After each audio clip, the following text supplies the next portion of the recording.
Brand on Tour with Angelika Tauber and Katrin Hansel. The podcast where personal branding meets sports. We built this team chemistry also on that fight and wanting to prove people wrong and show what we can do, and it helped us as a team because we knew, hey, we have to be the ones that stick up for each other. There's no one that can tell you can't do it, because if you believe in yourself and if you think, hey, you can reach something or you can pursue this dream, just go for it, try it out. It's easy to just think the grass is green on the other side.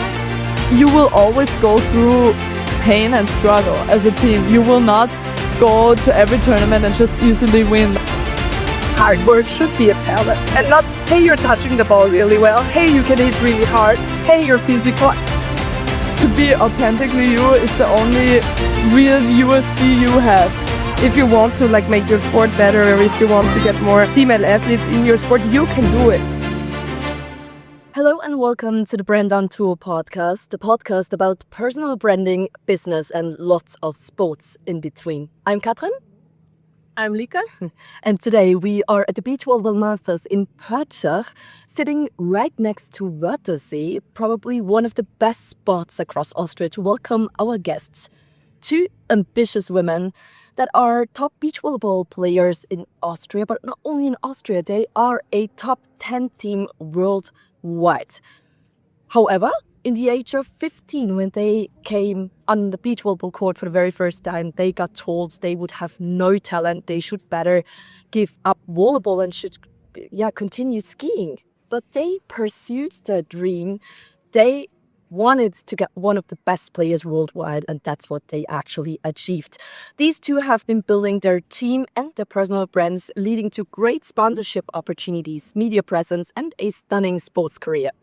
They have fully leaned into their personality, authenticity, and managed to stay true to it online as well as offline. In this episode, you will learn how to build your team brand and your personal brand from girls who have been doing it consistently over almost 10 years and have grown a loyal following, quite a few fans globally, and total admiration of the whole beach volleyball community in Austria and beyond. So welcome Dorina and Ronja Klinger, better known as the Klingers. It's so lovely having you. Oh my God, thank you for this nice introduction. I was listening, I was like, my heart. Thank you. Simply your story. It's absolutely stunning. I kind of stole it a little bit from one of the posts on Instagram that you wrote. Yeah, I can remember which one you mean. I think we're both really little girls, and we talk about how we kind of started getting into beach volley. Exactly. Okay, I have the first question for you. Ronja, are you competitive? Just a very little bit. Okay, you have cannot even see that on the... No, I don't think you can see on the court so much. Okay, I'm screaming a lot, so yes, I'm very competitive. And I mean, I've always been the sister, the younger sister. I always wanted to be better to prove, to prove and to be better than my bigger sister. And we were always I think when I was born, I wanted to compete. And then he was like, you little girl, go away, what do you want for? And now you're competing together, even Saturday. I'm so grateful we're not competing against each other. I don't think that would work out 100%. Okay, and how competitive are you? I think I'm also very competitive, but maybe not quite as competitive as Ronja. I think Ronja goes crazy. She can compete in anything. I sometimes can be more chill, let's say like that. And I have to say, we had two Ronjas on the court. We would not play longer than 2 tournaments together. Yeah, I think so too. I think we're a good balance, very good balance. And how do your family game nights with boards fly, everybody yelling, not talking to each other for 2 days straight? Usually one person leaves the and it's not you, it's not me. Bro, it's either our little brother or my dad. But it is a man. Men have a problem with that. My husband always complains, you cannot play with her, she will throw the star, she will start swearing. I'm it's formally. Sometimes I feel like they can't ease. But me also, man. But they internalize and really stay inside. Yeah, I think at least one person is upset after the game. It's fun until it is. I feel you so much, it's so funny.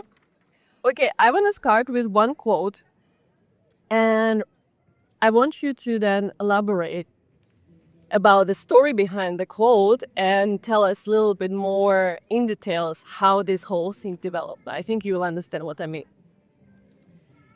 So this was on your Instagram post that I fell in love with. To anyone who's been told you're not good enough, lack talent, or have no future, listen. The only belief that truly matters is the one you have in yourself.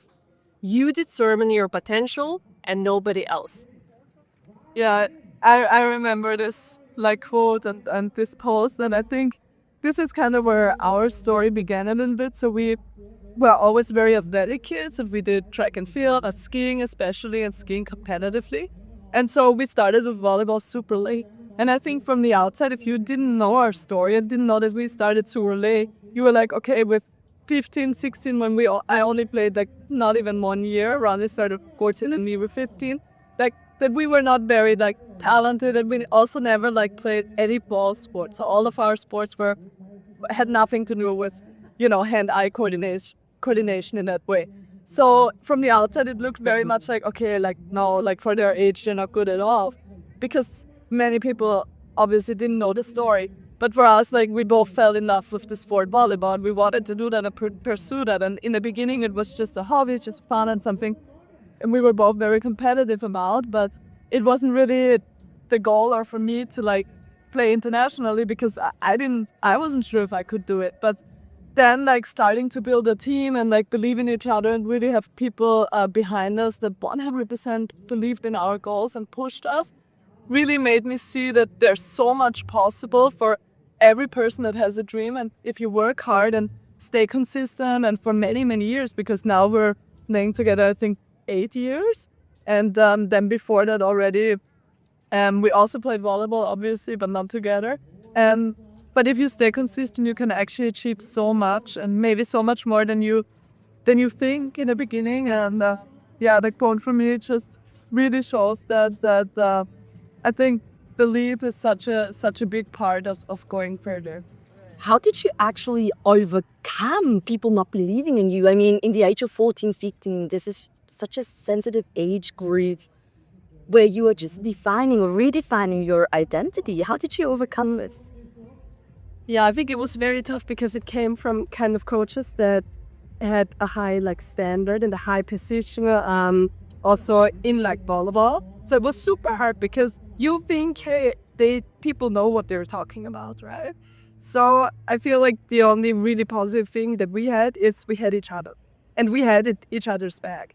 And we had like one part of our journey where really we had no coach, nobody was believing us. We were going to the court with our dad that cannot play or cannot really play volleyball, tried to get some reps in because nobody kind of wanted to train with us because we were always called a little bit crazy, like too ambitious. He wanted too much for what we have. And at that point, we didn't have volleyball yet. But I feel like this strong connection and energy we have between each other like represents a big, big value, which is the self-belief in us. Because I don't know, this also with the quote, I think this is like the one part in our journey that never left us. Of course you have doubts. Of course you're thinking, hey, is like all the sacrifice you made really like worth what you get? But with some like moments or results that we got also last year was kind of a breaking point for us. We are like, yes, it's worth it. And yes, the self-belief is there. And like this gives us everything we need. And we define our potential, not any coaches, not anyone inside or outside on our team, not any fans. Like we define it. And I feel like this kind of became a little bit our motto. And still now we try to like get back to that if we don't have good days or if we don't have UK this. So yeah, it was at the big changing point for us. I'm so proud of you that you didn't listen. Yeah, I'm very stubborn. Yeah, So that was probably pretty good in this situation.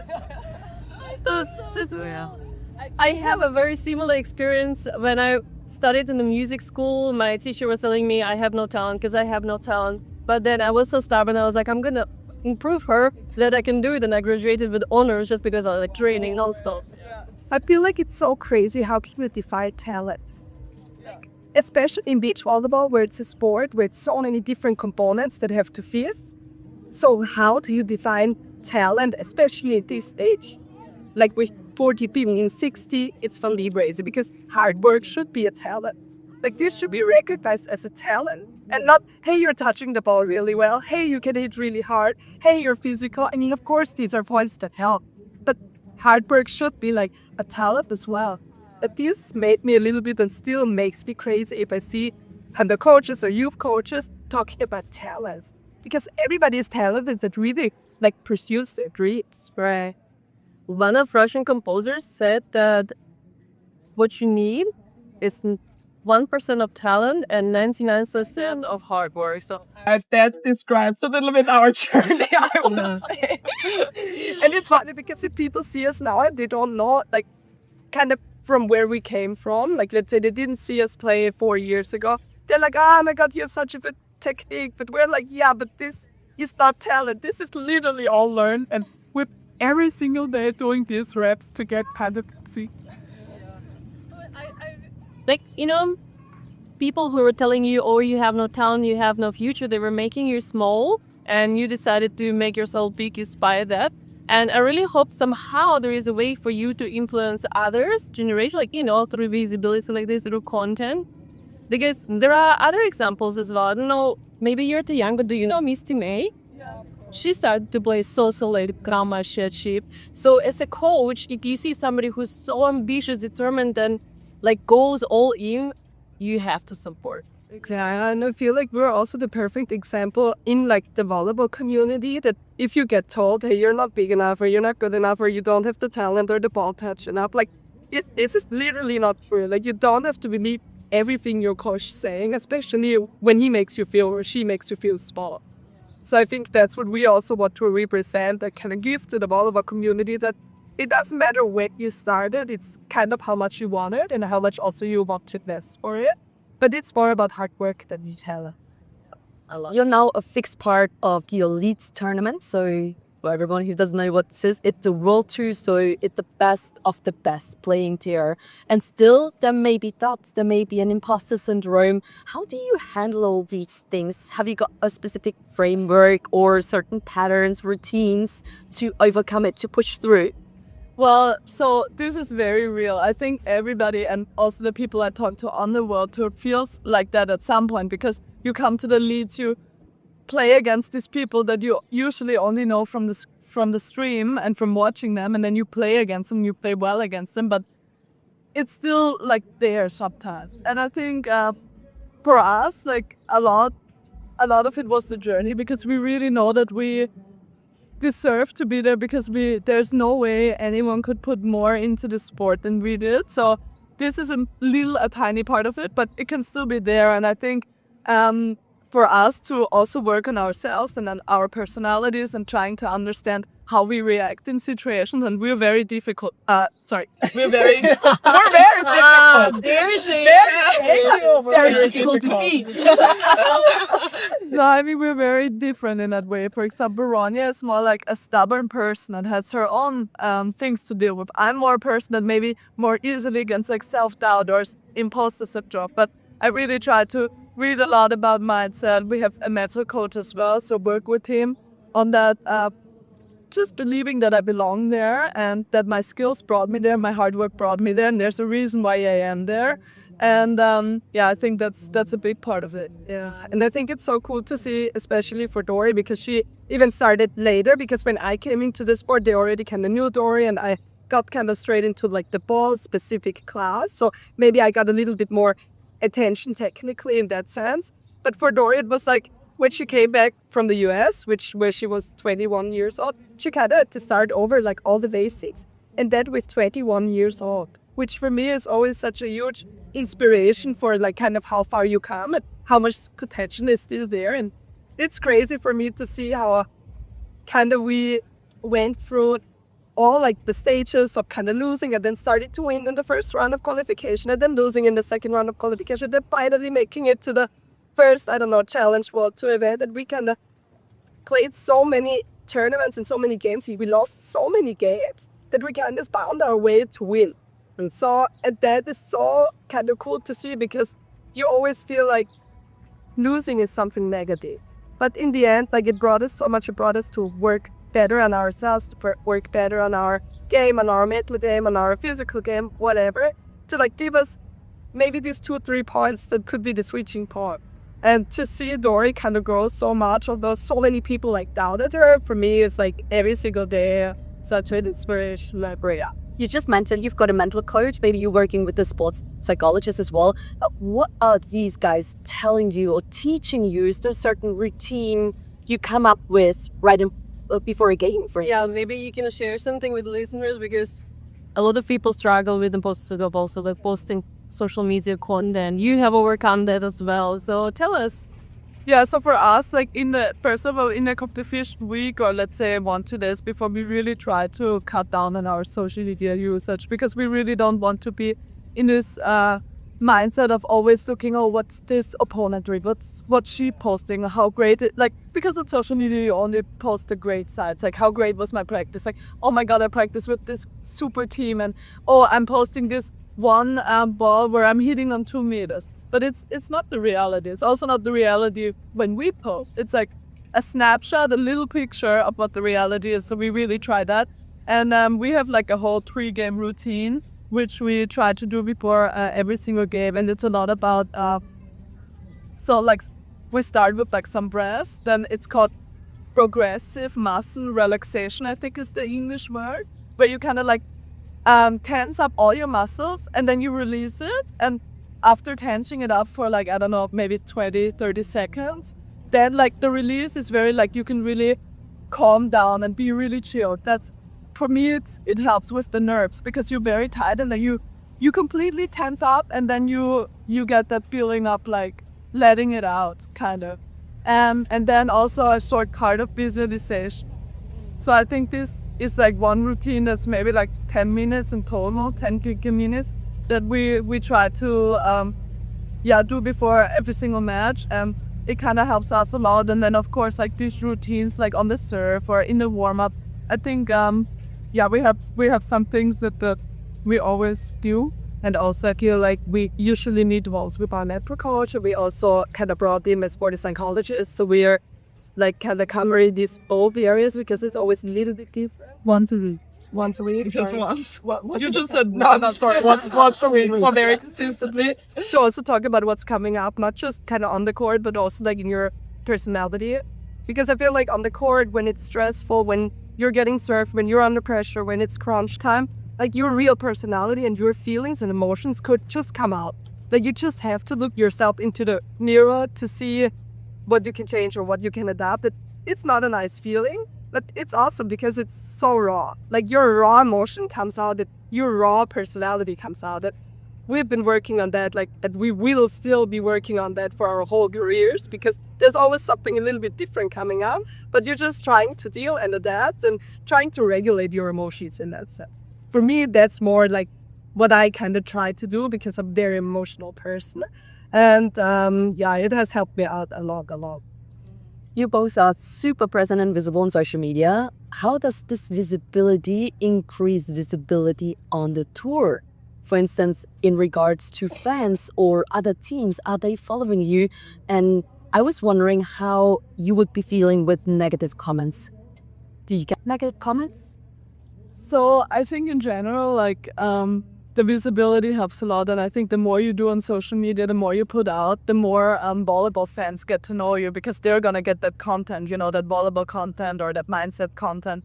And for us, we definitely had tournaments in like Mexico, Brazil, where people came up and like, oh my God, you're the Klingers. And we're like, my God, that's kind of crazy that they know us from all the way over there, And so that definitely helps. Or like, we one time had a training with Anna, Patricia, and Duda, and then they like tagged us. And then all of a sudden we got like crazy amount of followers in that one day, or like crazy amount of likes on a picture or something like that. So I think this all like goes hand in hand. But for the negative comments, we also had some. I mean, honestly, it's not that often, which we're very happy about, because we both care about that a lot. I feel like you are Austrian beach volleyball sweethearts.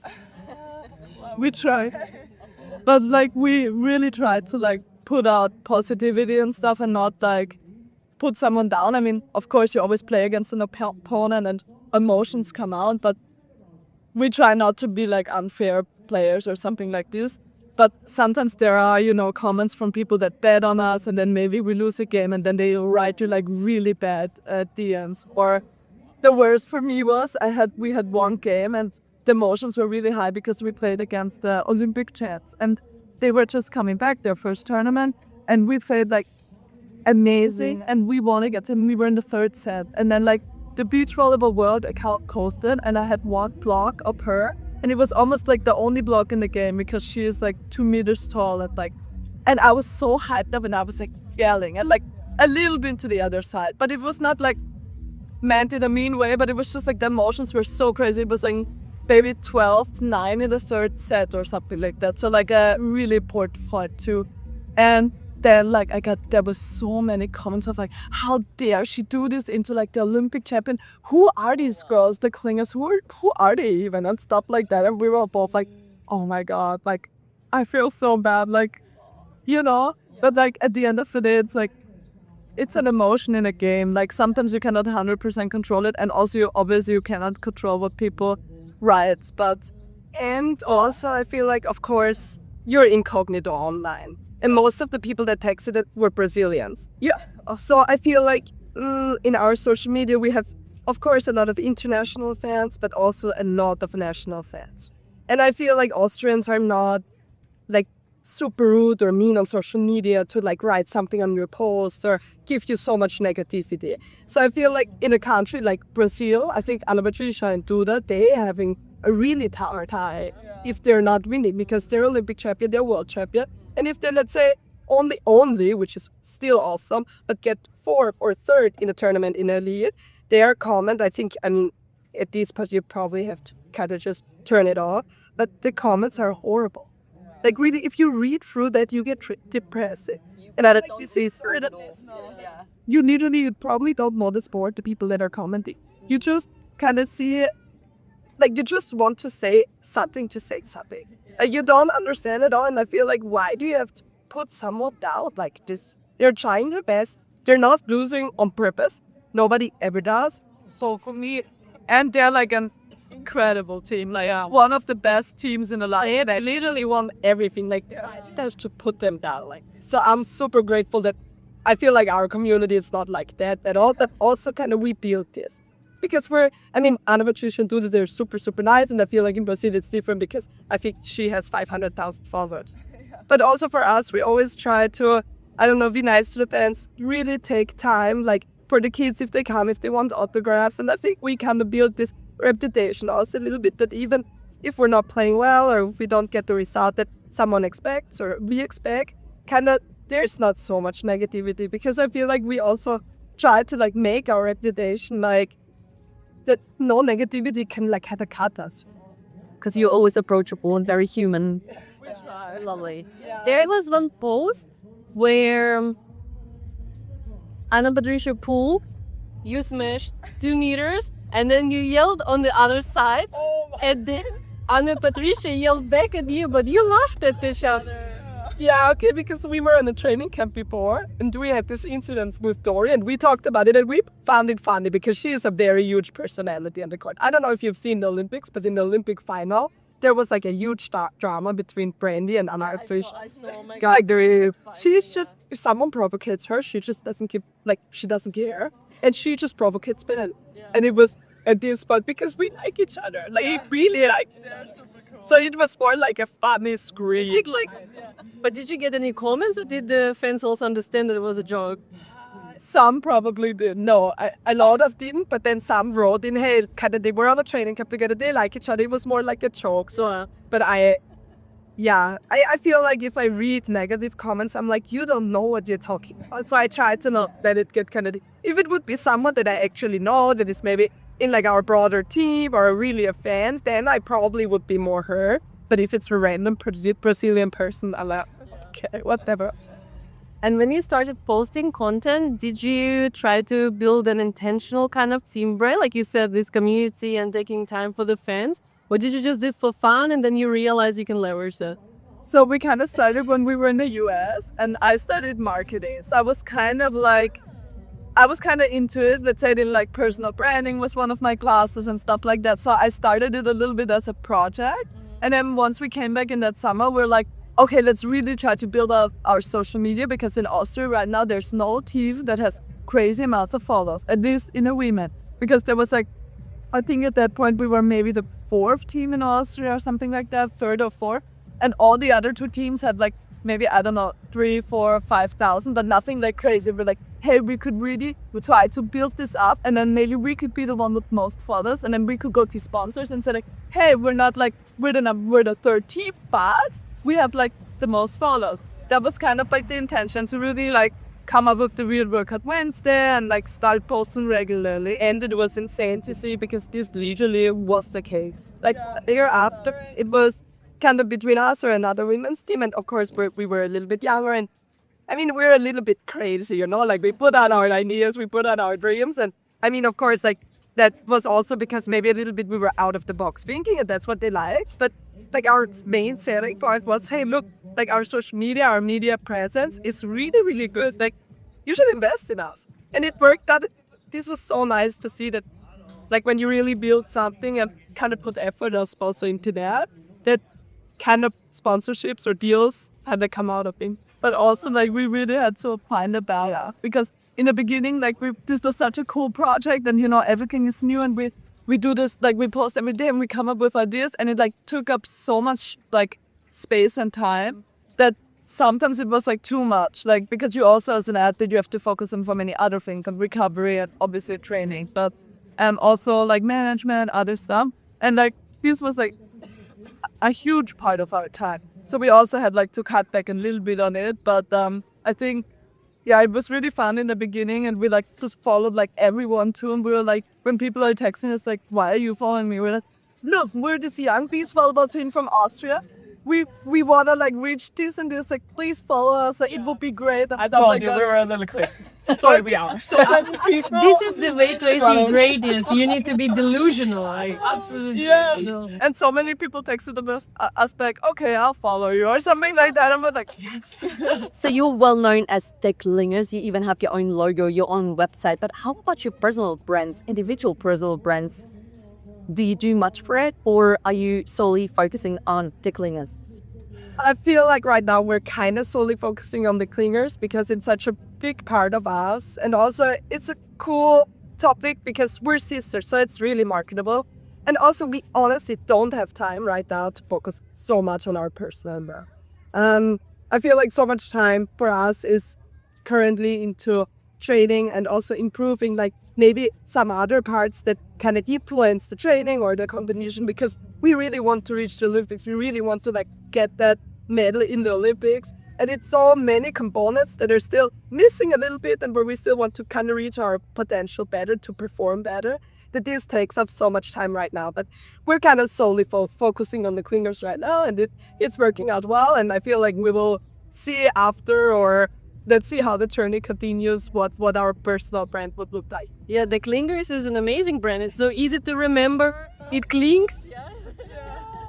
And the website is beautiful. There is your branding, or how did you come up with this yourself? Or Actually, for the website, we are in the Sportland Niederösterreich, and it's kind of like a support for athletes in Niederösterreich. And they had kind of this collaboration with a media agency, I'm gonna call it like this. And then you could do like one thing per year. So you could either make autograph cards or a website, or you can make one photo shooting for the athletes in there. And so in the, I think maybe 3-4 years ago, we were like, hey, actually it would be cool to have a website. So they made it for us. So that was all them. I mean, we brought some ideas and colors and with the logo as well, but it was mostly the designing it, and I think it turned out great. We would not be able to do a website. Yeah, no way. What a great support from Scotland. yeah, it's really great. Yeah. They're awesome, because we came from the US and we didn't have a club yet. And we started the club in Niederösterreich because all of the other, so in Lower Austria, sorry, for the English, because all the other beach volleyball players were in there. And then they kind of took us in as like a potential, support team at first. And then we brought results, and now we're kind of in the highest support group that can be, and they're really awesome. If they would do anything for us, we'd have our athletic coach from there, which they cover, and like so many also different kind of components where they help us out, which is financially just like a huge help and support. Yeah. Let's chat a bit more about your content because I love it. I don't know, Catherine can confirm. I'm also a bit crazy. When we went to a training camp last autumn, we was together. I made them do all these challenges. Like I was like, we're gonna film all these challenges. Let's do some crazy stuff. I will show you later on. It was so much fun. It's the best team building, I think. That's one. I think the listeners want to see as well. Yeah, you have to hit it. We will pull it up. Yeah, definitely. Yours though, yours. We will. Catherine was like, nah, don't take me. I have to maintain my professional brand. Now she gave up. I get that though. Yeah, I get it. But that's me. But I love it. I love it so much. And I discovered you when I came to Austria because my former partner, she was a young athlete, just came out of the youth national team, or like about to become youth national team. And she's like, Lika, you have to check these girls out. They do such crazy things. Like, they are so amazing. She was looking up to you. So I don't know if you ever realized what an effect you have on young athletes by being out there and doing such different things. Really, something that makes you stand out. They have a reason to also try things and put themselves out there. Yeah, that's so nice. Kind of that was the idea behind it, was that we want to have a USP, something that we stand out. Yeah. And it was funny because, so we're talking about the Weird Workout Wednesday, where we usually do we started doing every Wednesday a really weird workout. And it came to the weird workout because we were skiers before, right? And our dad was our coach, and he always brought like the craziest warm-up things. So we kind of started to implement that, and we're like, this would be a cool workout to do or to show. And of course, in the beginning, it was not so much to be like an inspiration. It was more like being kind of funny and having like our own thing that people kind of look up or maybe watch and find it funny.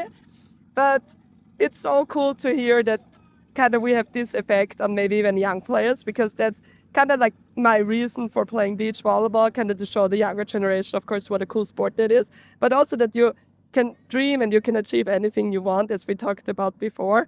And I feel like hearing this and also kind of getting kind of these feedback and comments the last years is such a blessing. So thank you for that. Like this, this really like has such a big meaning for me. Oh, my pleasure. I would absolutely love that you are very authentic. You stay true to yourself online and offline.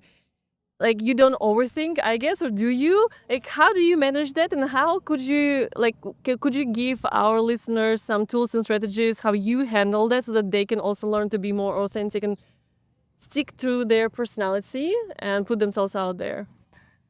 Well, I think that like to be authentically you is the only real USP you have, because you can like try to make a side of, like, let's say a beauty side, but there's like 10 other people that do the same thing. So, but really being you, nobody ever will. So I think that's like a great tool to have. But of course, especially with sponsorships and stuff, we cannot post everything the way we would film it and post it.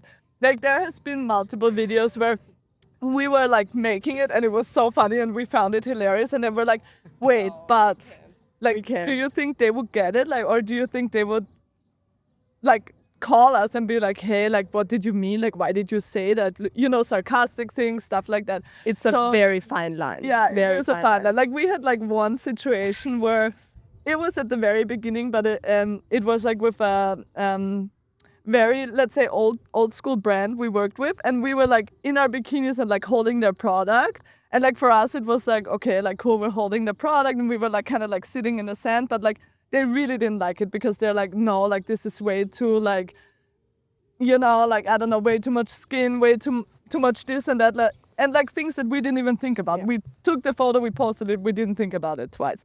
And like just little things that you have to pay attention to, especially when you, I don't know, I mean, we try not to make any political or religious statements, because we think this is not like our point to tell you what to do. Like, everybody can have their opinion, but you do have to be careful. So it's a fine line, and we try to go very close to the line, but not go over it. So, do you plan your content in advance, or is it more a spontaneous thing? Like, do you have a strategy? How do you approach this in terms of research, production, planning, and so forth?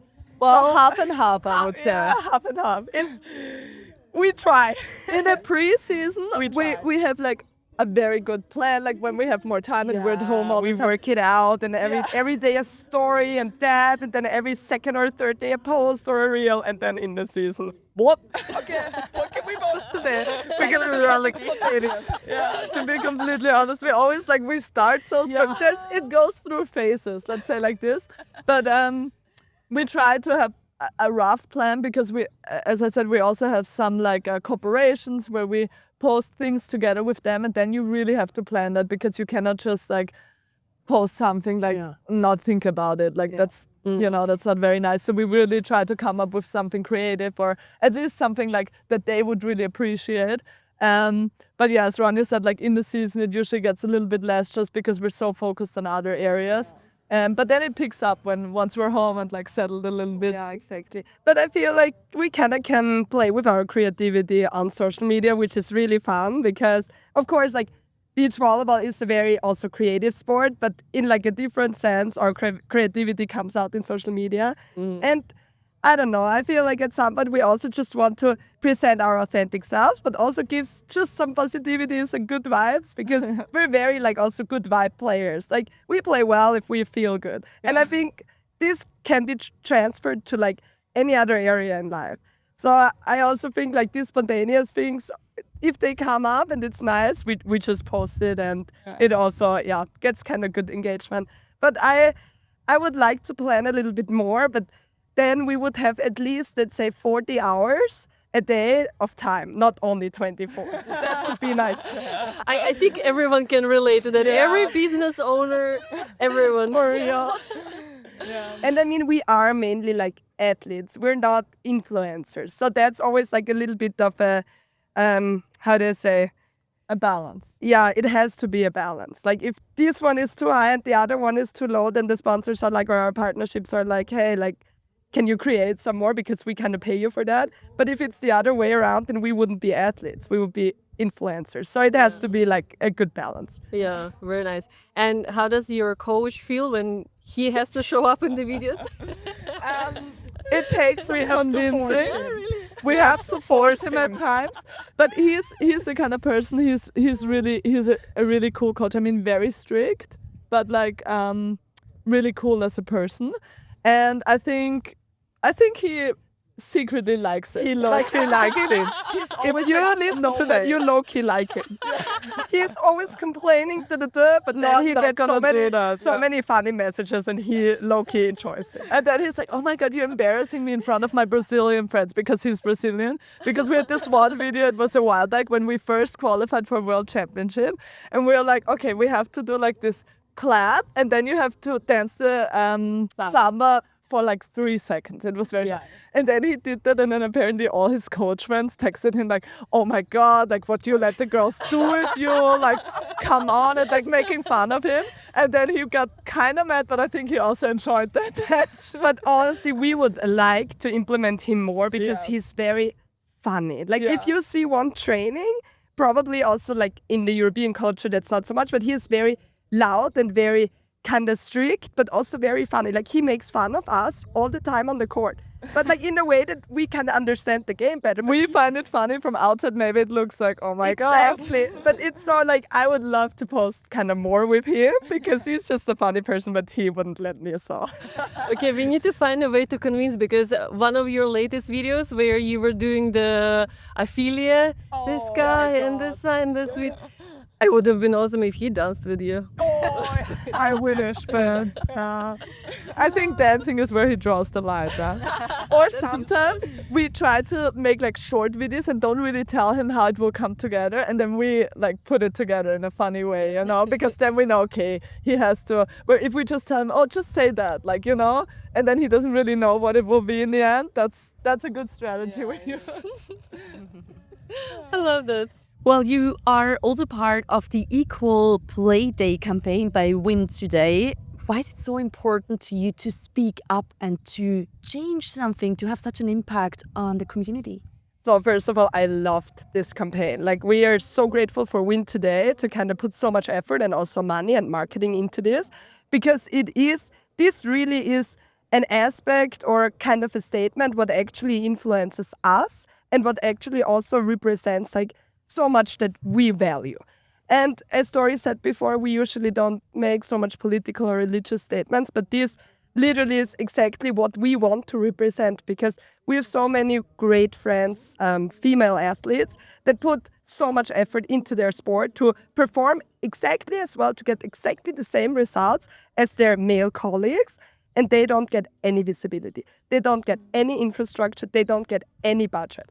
In our sport, luckily, we're in this good position that beach volleyball is very equal, but in other sports like soccer, like ice hockey, like what else was on our campaign? Football, basketball. It's insane, and I think we just want to raise awareness to like just watch like female athletes do their competitive sport or do their job competitively, because it's amazing to see, and it's not less interesting. It's not less fun than watching guys.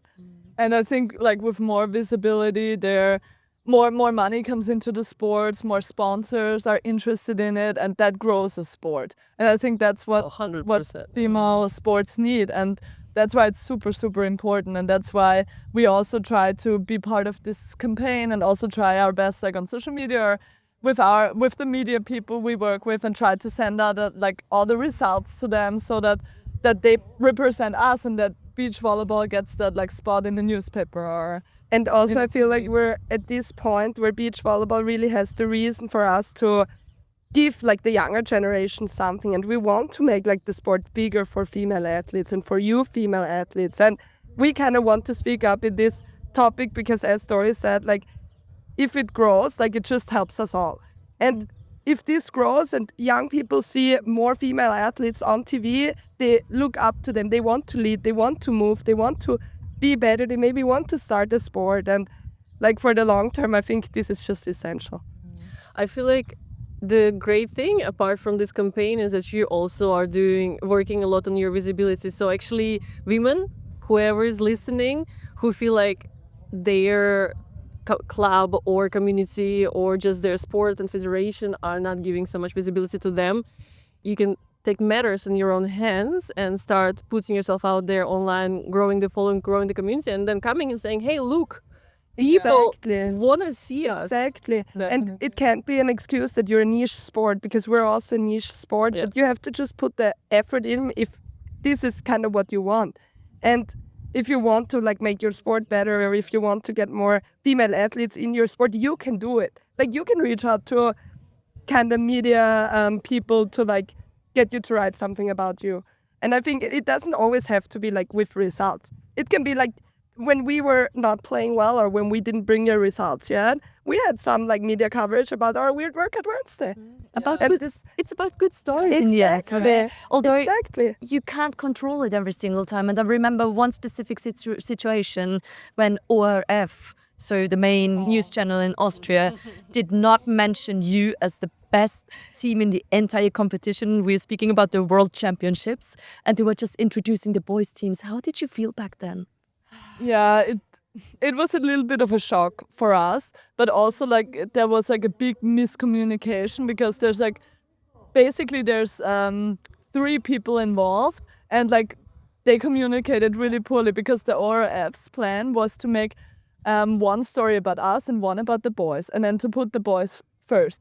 But then like they had like a change, like another person took over the project, and I think that person like forgot that there's like the other story about us, and then they didn't even mention us, and that created the picture of like, hey, only 2 male teams qualified, because that's what everybody thought, and everybody sent us like the videos and like the messages, like our Instagram was like blowing up, because we weren't even in Austria at that point, so we hadn't seen it.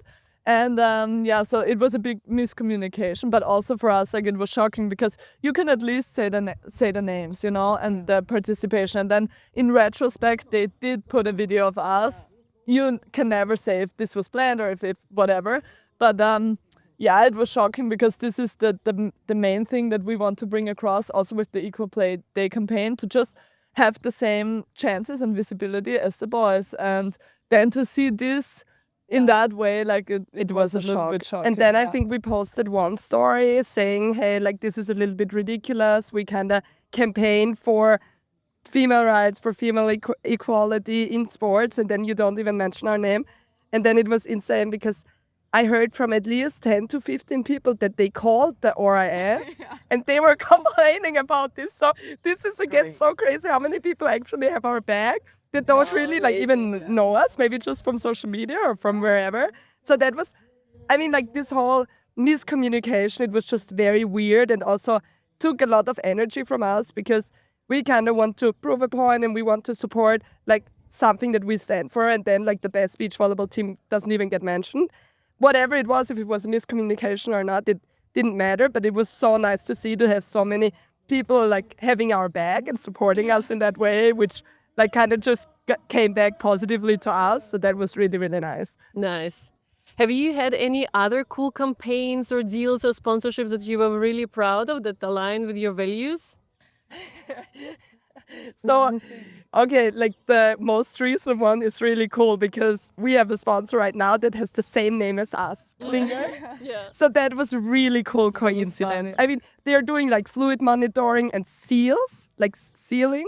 I don't know how it is in Dichtungen in German. Okay.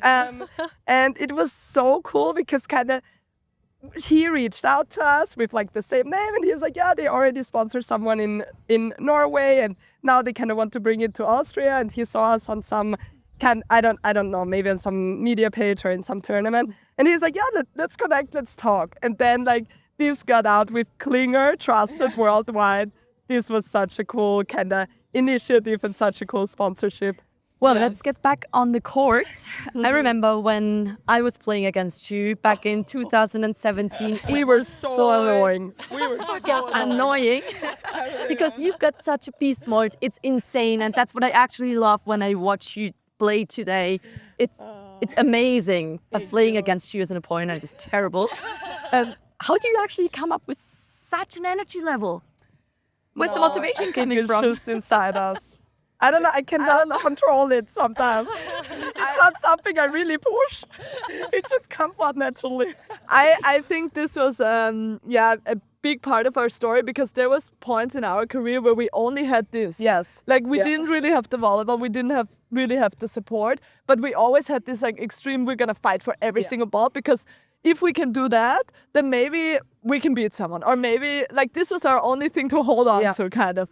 And I think now with the years, it's getting a little bit better because you cannot in every single tournament when it's 40 degrees be like crazy like that and yell and scream, because you will definitely like get super tired.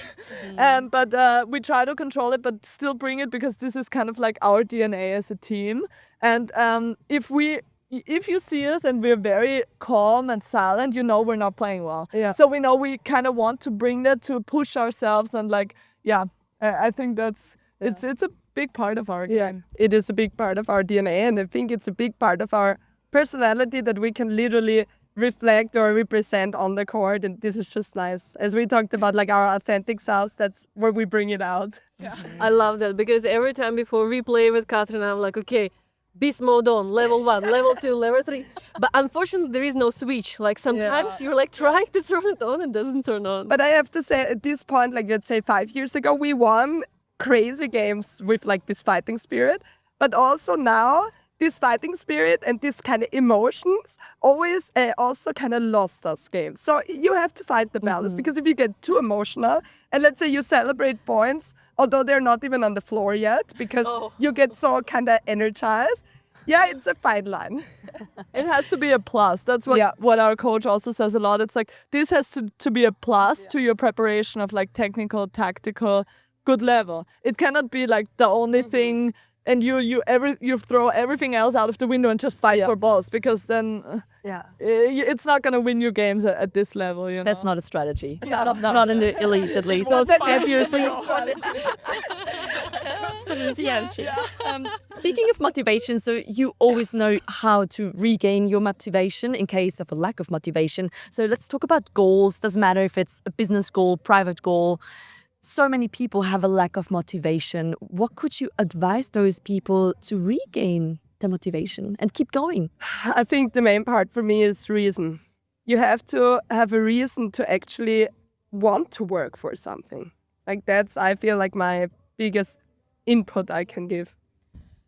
For me, it's a little bit the way of thinking that what I do or what we do is something only very few people can do, because you do get a lot of like bad days, like self-doubt, where you don't think you can achieve something, or you get really sad, or you lost a horrible match, and to like always rebuild yourself, not knowing where exactly it will take you. I think that's an interesting part for me in our sport, because I know many people would have given up like 10 years ago in my shoes. And like that's something that keeps me going and that motivates me, and also like just like really liking to work on something and seeing it get better, whether it's like a specific skill, like let's take like for example hand setting, something I know I couldn't do it 6 years ago, and now I can do it very easily. Like it's an action that I usually don't struggle with, and like it's so nice to just see you put something into this every single day, and then there's one point where it actually works out. And it obviously doesn't guarantee you if you will make it to the Olympics or if you will make a medal in a big event. But like I can always 100% say that I improved so much, and so much more than maybe a lot of people thought, maybe more than I thought. And I think that's something that keeps me motivated, and to build a cool team around you, because I think you love going to your job more if you have cool coworkers, if you have a great boss. I mean, sometimes you cannot choose it, but if you have some way to choose some aspects of it, I think that's a big part. Because when Shay came into our team, so this was 4 years ago, that's kind of like where my whole career changed, and just really having someone that believes in you and 100% has your back, no matter if you play like the worst ever, and know somebody that will go to war with you. That's really nice stuff. And I'm sure you know this with partners, that there's a lot of different people with different personalities, but with some people you just know, hey, they have your back, they fight with you, and it's a completely different way of working than with someone where it's like, oh, maybe they think, okay, maybe the next tournament I should play with someone else, you know? Yeah. Oh, I know. You know what I well, mean? Yeah. But today, and I also had like, I mean, I'm a human only, and every time you play with somebody, and when it doesn't work out, you're like, should I try to find somebody better? Yeah. But today, when I was watching Catherine play the quali, I had like almost tears in my eyes, and I was like, I had goosebumps, like because they were down 7-1. Okay. And then they were down 19-16, and they still won. Wow. They come back. This is awesome. And I felt so proud. I know, because we trained together a lot, so I was like, yeah, I contributed to that somehow. And like, But that's the support you need, actually, right? exactly. And I think it's so hard, because it's easy to just think the grass is green on the other side. Right. And we see that so many times with like, maybe not so much in Austria, or we don't really know, but in like other countries like USA or Brazil, that they switch like a lot. But like, is this new team really better? Like, you will always go through pain and struggle as a team. You will not go to every tournament and just easily win. Like, this is not what the sport is like. And I think to really stick together and not always think like, oh, what if I could play with this better partner? What if I had this better coach or whatever? Like, to really focus on the things you already have as well. Like, it's a huge. I also feel like that we have this security now, because even though we have really tough talks, like between us, between our coach, really, really tough. Like, also thinking, hey, like, how can this continue, or what are we doing wrong? But it's so nice to have like this security that, you know, hey, like, my partner will not leave me like this just if I play one bad match. And this gives you so much, I don't know, security, for me at least. So that's very nice that we kind of build this team where we trust each other so much. And we can talk like really hard things, but we know like they're not going to be gone tomorrow. Yeah. So Have they ever offered you to switch partners?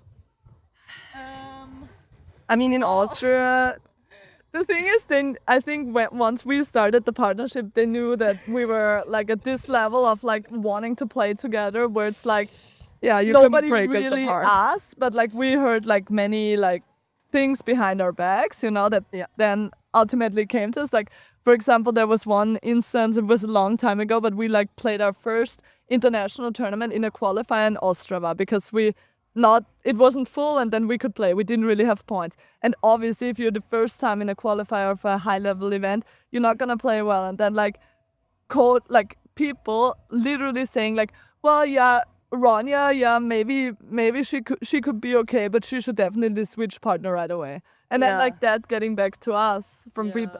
Like literally my really, dad was standing right next to that. That's painful. And nobody knew that it was really painful and it was like hard to hear, but also like I think we built this like team chemistry also on that like fight and wanting to like prove people wrong and show what we can do, and it helped us as a team because we knew, hey, we have to be the ones that stick up for each other. Yeah. And if I hear somebody say something bad about her, I'm gonna be the first person to say something. You know?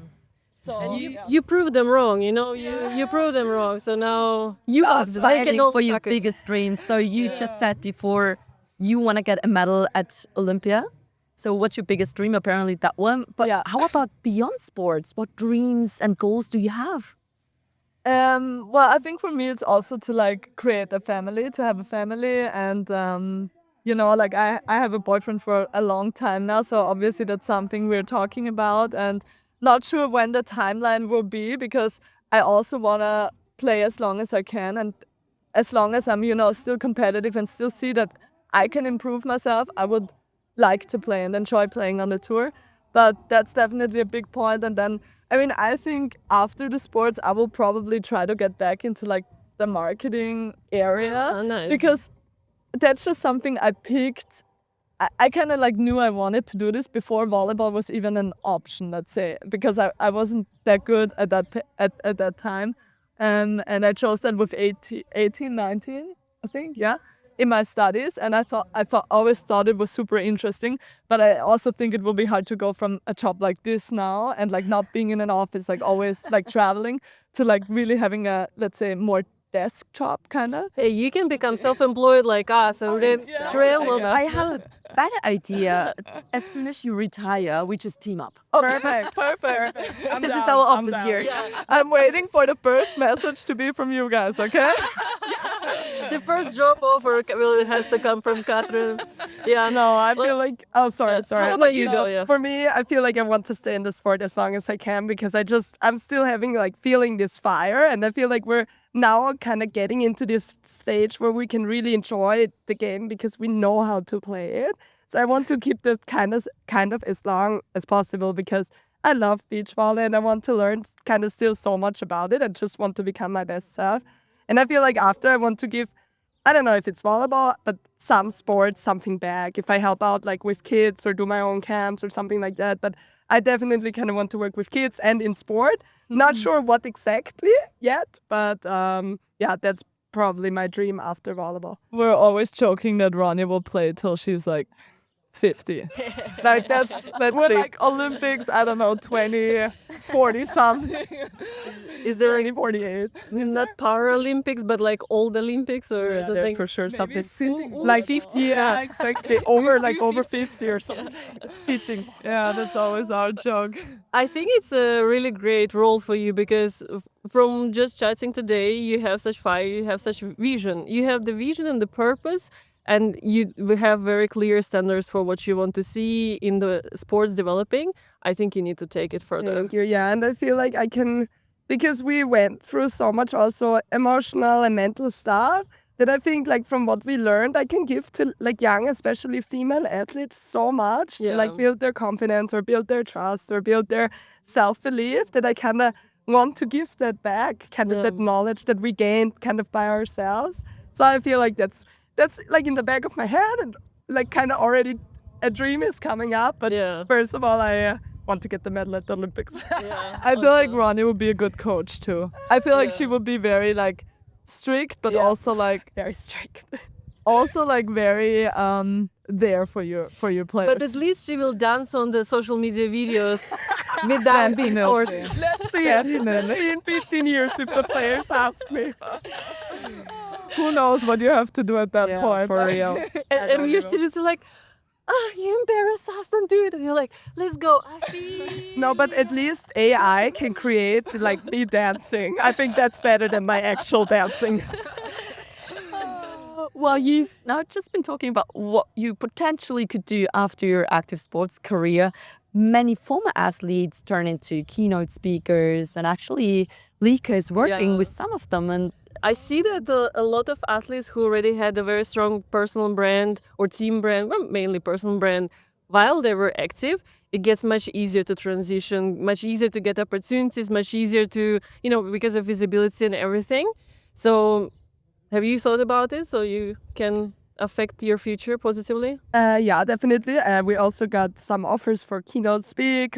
Even though we're not. But no, we're not. We're not. No. you can become one. We can definitely. You can definitely develop like not a show, but like it's not a number, performance between you two, I'm maybe with sure some we could. crazy things. Yeah, we definitely could. But yeah, of course, like it's really cool, especially in Austria. If you're kind of, let's say, the best beach volleyball team, you like people start to get to know you, and also we're usually in a lot of events. So it's really nice to have these connections. And for sure, like I feel like we can think about it, and I think we like are creative enough to kind of create a cool performance that people would love to see, even if it's about, I don't know, self-belief or motivation or even self-doubt or overcoming obstacles or whatever. So of course, that's for But you sure an said option. you were asked, you did not accept. Well, for one of them, we switched it kind of to do a workshop because I feel like you can combine it a little bit when we talk about, our mental training and some things to do, but then you can also show them volleyball, which we love to do. Yeah. And Yeah, the second one is in June. So let's see. We will keep you updated how that Yes, goes. definitely. We're already a little bit we'll see. It's nervous. Like a lot of people. Yeah. I don't know. We're not really used to speak in front of many people at all. So I think that would be something you Only first scream. Only scream. Yes, scream. Scream with the Like ball. it's different, So like I think we would have to get a little more into it and also come up with a cool concept, and that's definitely something maybe we're thinking about in the future. But for right now, like honestly, the schedule is packed. Yes. Like that's not something we want to add right now, but definitely it's an option. Yeah, Darina, if you ever get opportunities to talk about like branding, personal branding, content creation, definitely take them, because if you do transition into marketing, that will help you. You have already so much experience. Yeah. It would be cool. We should come to our final question. We actually at the end. I really enjoyed the conversation. I had such good energy. I feel very nostalgic, although I just met you guys. But I feel like I know you really well. There were some really good vibes. Oh, you guys are awesome. Really. The final question, you kind of already even addressed that, but I want you to give an advice to any young athletes who are told that they have no future, they should give up, they should not even try. Say your truth to the audience so that they, take their life in their hands. Well, I think for me is if you have like a big vision, a big dream, and you're really willing to work super hard for it, like every single day, and like try to improve every single day, you can achieve so much and you can get so good at it no matter where your starting point is. So as you said, even if maybe you don't think that you have a lot of talent or you're not sure how good you can become, I cannot promise that you will go to the Olympics or that you will win a medal, but I can promise that you will get so much better than where you started, and that can definitely like be a huge achievement, and it's very fulfilling to go after your dreams, and it's not something everybody does easily. So I think it's a very nice thing to do, and you should definitely go for it. Aw, that's nice. Now me, but you said such high level. No, I just want to say that you kind of set your own potential. There's no one that can tell you can't do it, because if you believe in yourself and if you think, hey, you can reach something or you can pursue this dream, just go for it. Try it out. Like, if you don't try it, you will never know. And if you try it and you fail, you give your best. And what is happening? So I feel like you define your potential and nobody else. That's truly inspiring. Thank you, Doris. Thank you, Ronnie. Thank you guys. Awesome having you on Brand on Tour podcast today. Thanks for sharing your expertise and your experience. And that we Stories. just all the stories which you just had along your career. So thanks a lot. And I hope we'll play against you very soon. Yeah, don't hurt. I don't think that will be fun for us. Maybe fun for you, not for us.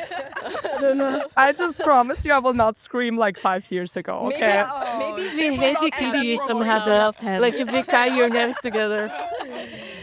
But we wish you best of luck. I don't think you need it, but you're gonna rock it, kick asses. Thank you. And we're gonna see each other here, maybe the party. Fingers crossed. Thanks for being with us. And thank you in the audience for being with us here today at Brand on Tour. See you soon. Bye. Bye.